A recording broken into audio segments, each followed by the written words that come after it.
Je vais entamer le livre le plus intriguant que je n'ai jamais lu et j'ai décidé de faire ce petit vlog pour pouvoir le découvrir en votre compagnie puisqu'il n'est pas très long.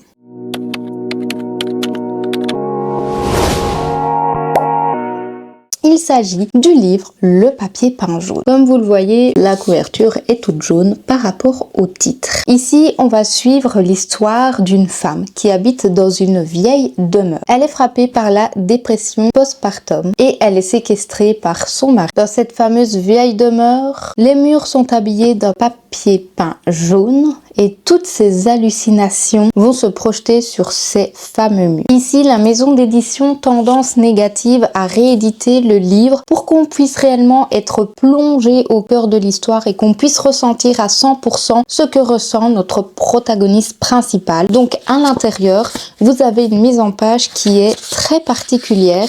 Au début, comme vous le voyez, le livre c'est des pages blanches tout à fait basiques.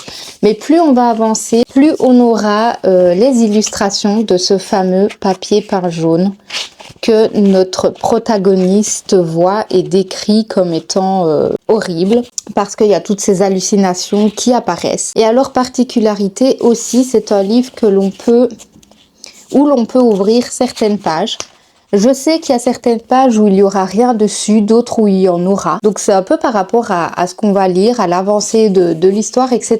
Donc j'avais trop envie de le découvrir avec vous parce que je trouve que c'est une histoire qui est hyper intrigante. Et en plus, on a des sujets qui sont hyper importants. Donc on a l'enfermement, la dépression postpartum, la séquestration et tout. Et donc je trouvais ça hyper original de le faire sous cette forme-là pour qu'on puisse réellement comprendre notre protagoniste. Et donc j'avais trop envie de le découvrir avec vous. Donc c'est parti, on va le commencer tout de suite.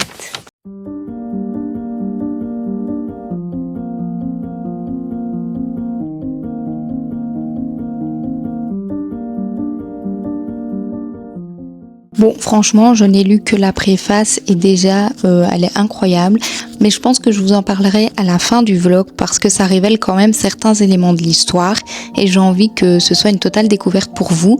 Donc, je vous révélerai un petit peu à la fin de quoi parle la préface. Mais elle est super intéressante parce que ça nous parle de l'autrice, de comment elle en est venue à écrire cette histoire, à vouloir que cette mise en page soit faite, etc. Donc, franchement, c'est trop intéressant. Donc là, je vais me mettre à lire le premier chapitre, mais j'ai trop hâte parce que rien que la préface, c'est juste dingue, quoi. C'est bourré d'infos et c'est incroyable.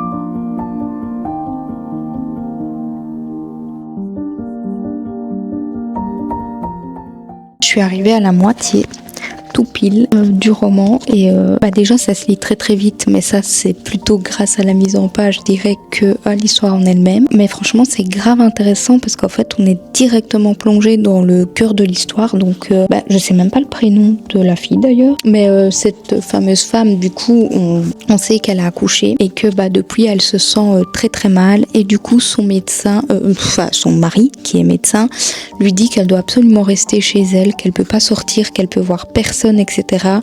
Parce que ça va passer et qu'elle est pas capable en fait de faire quoi que ce soit. Donc elle au début elle l'écoute et tout et puis à un moment donné elle lui dit mais là je me sens de plus en plus mal en fait. Elle dit vraiment ça va pas du tout. Il fait mais non tu vas mieux, tu recommences à manger un peu, nanana. Et elle est là oui d'accord je remange un petit peu le soir quand je suis avec toi mais je ne vais pas bien. Je dors pas, je tic, je tchac. Et son mari lui dit non tu vas mieux et tout ça. Et elle dans sa tête elle se dit oui peut-être que physiquement on dirait que je vais mieux mais dans ma tête ça va pas mieux quoi. Et en fait elle va tellement mal, je pense, que c'est mon interprétation, que du coup elle voit des sortes de fantômes, d'hallucinations et tout sur le fameux papier peint jaune qui est assez hideux si je peux me permettre, surtout que je déteste le jaune. Et du coup j'ai l'impression qu'elle traduit sur ce fameux papier papier peint jaune ce que elle ressent. Parce que franchement, on a vraiment des illustrations qui sont très très parlantes, je trouve. Donc dans les pages cachées comme ça, celle-là elle est hyper parlante. Et alors on en avait une autre aussi où elle dit, on dirait que la femme qui se cache derrière le papier peint jaune essaye de s'échapper. Et donc après on a ça comme illustration et en fait j'ai clairement l'impression qu'elle retranscrit ce qu'elle vit au fond d'elle sur ce fameux papier peint. Et alors ce qui est aussi très waouh, c'est qu'en fait donc elle a accouché, mais elle n'est pas avec sa fille elle est gardée par une nurse qui n'a pas l'air d'être dans la même maison, dans la même pièce en tout cas que la mère. Et du coup de ce que je comprends, la mère ne voit pas sa fille. Franchement, perplexe. Donc on n'a pas énormément de détails sur l'histoire, c'est un livre qui va très vite, mais parce qu'en fait même dans la mise en page, tout est pensé pour qu'on ressente l'émotion de la femme. Et alors oui, chose importante que j'ai oublié de dire, c'est écrit comme un journal intime. Donc on a vraiment toutes les pensées de la femme et c'est pour ça qu'on n'a pas tous les tenants et les aboutissants de l'histoire forcément. Mais en fait, plus on avance, plus le texte est espacé, plus on a de papier peint jaune, parce qu'en fait, elles se sentent de plus en plus enfermées. Et donc, je trouve ça super intéressant de faire en sorte que la mise en page du livre nous fasse ressentir ce qu'elle ressent. Parce que, perso, quand tu lis plusieurs chapitres d'affilée et tout, je commence à avoir mal aux yeux. J'ai un peu je sais pas, les images, elles tournent comme ça dans ma tête, un peu comme ce qu'elle décrit finalement dans le livre. Et donc, je me dis, mais en fait, c'est super bien fait, quoi. Et alors, même dans l'écriture du texte, je vais essayer de vous trouver un moment où c'est assez marquant.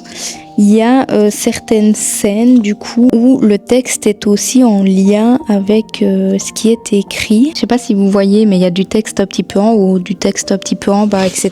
Et en fait, la phrase c'est « Elle rampe dans toute la maison » et comme il est écrit le mot « rampe », les lettres elles descendent au fur et à mesure. Et alors là, je la surprends à planer dans la salle à manger. Le mot « planer », il est plus haut que les autres mots. Et donc je trouve ça mais hyper bien fait parce que du coup, en fait, ça nous rend complètement fou aussi fou que la personne qui l'écrit finalement. Donc je trouve ça très très très intelligent parce que sincèrement on ressent tout ce que la femme ressent dans ce roman.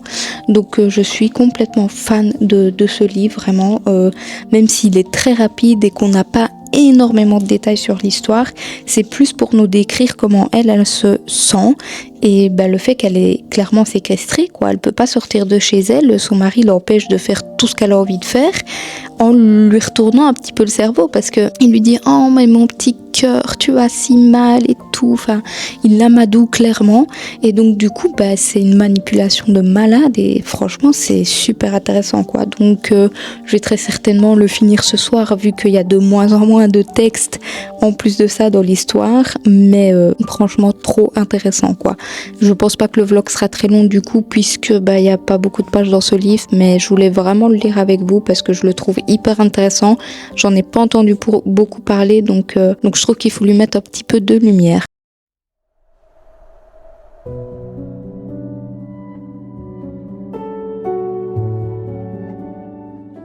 C'est la fin. J'ai fini en 10 minutes. What? Tout est devenu fou en fait. Enfin vraiment, waouh, quoi? Qu'est-ce qui vient de se passer? Je vais relire la préface et je vais lire la fin parce qu'il est mis pourquoi j'ai écrit ce livre-là. Donc du coup, je vais lire tout ça et puis je viens vous refaire un petit topo parce que la fin est folle, bizarre, je sais pas. Ça fait très longtemps que j'aurais dû vous reprendre pour vous parler de ce roman. Il me semble que j'avais clôturé le dernier plan en vous disant que j'avais terminé l'histoire. Et ici, du coup, j'ai lu la fin où c'est pourquoi j'ai écrit le papier peint jaune. Donc ici, on nous explique qu'en 1913, Charlotte Perkins Gilman publie dans un magazine un article au sujet du papier peint jaune. Elle revient sur les raisons pour lesquelles elle a écrit cette nouvelle et les conséquences de sa publication. À l'époque, cette nouvelle a été publiée en 1891 et elle divise un petit peu. Il y a d'un côté certains médecins qui disent que c'est de la folie pure d'avoir écrit ça et surtout de le publier parce que n'importe qui pourrait devenir fou en lisant ce genre de nouvelles. Et d'un autre côté, on a des médecins qui disent en fait c'est la meilleure description qu'on peut faire d'une folie naissante et d'une maladie mentale. Donc vraiment, sa nouvelle divise les avis et voilà, on a un petit peu de tout. Maintenant, c'est sûr qu'en 1891, les gens n'étaient pas très ouverts par rapport aux maladies, etc. Donc du coup, ça ne m'étonne pas trop. Donc ici, Charlotte, elle nous explique qu'en fait, pendant des années, elle a souffert de troubles nerveux sévères et durables qui confinaient à la mélancolie. À l'époque, elle s'est rendue chez un spécialiste des maladies nerveuses et c'était le plus renommé du pays. Cet homme-là lui dit, en fait, vous n'avez pas grand-chose, vous avez juste besoin de repos, donc voilà, faites votre vie un petit peu tranquillement et point. C'était en 1887 et cet homme-là lui dit également de ne plus toucher un stylo, un pinceau ou un crayon de toute sa vie, enfin bref. Elle est rentrée un peu chez elle, elle a suivi ses consignes pendant près de 3 mois et quand elle est à l'arrivée à la limite de l'effondrement mental, elle a failli sombrer par rapport à tous les conseils que lui avait donné ce médecin-là. À l'aide d'une amie et du reste d'intelligence qui lui restait, c'est ce qu'elle dit elle-même, elle met tout ce que ce spécialiste lui a dit de côté et elle reprend sa vie en main. Donc elle se remet au travail, elle refait tout ce qu'elle doit faire dans sa maison, etc. Et finalement, elle finit par récupérer une certaine force et donc elle se dit que tout ce que ce médecin lui avait dit, c'était pas forcément ce qu'il fallait faire. Et c'est suite à ça qu'elle a écrit la fameuse histoire du papier peint jaune. Bon, évidemment, elle enrichit et elle enjolive les propos pour que ce soit moins hard que ce qu'elle a vécu. Et elle a envoyé un exemplaire au médecin spécialiste qui l'avait conduit presque à la folie. Elle n'a jamais eu de retour de sa part, mais pour elle, c'était important de le faire. Elle a entendu dire que ce fameux grand spécialiste avait reconnu devant ses amis avoir changé le traitement qu'il donnait à ses patients suite à sa lecture de ce roman. Elle précise que ce texte n'a pas été écrit pour rendre les gens fous, mais pour les empêcher de le devenir et ça a marché. Le texte, il est exprès dense, difficile à lire, presque désagréable, pour qu'on puisse en fait se rendre compte réellement de ce que peuvent vivre les gens qui sont atteints de telle folie. Et c'est vrai que dans le texte, on a certains mots qui ne sont pas notés, donc on a des phrases où il manque des mots, on a des phrases où les mots sont en haut ou en bas, comme je vous le disais.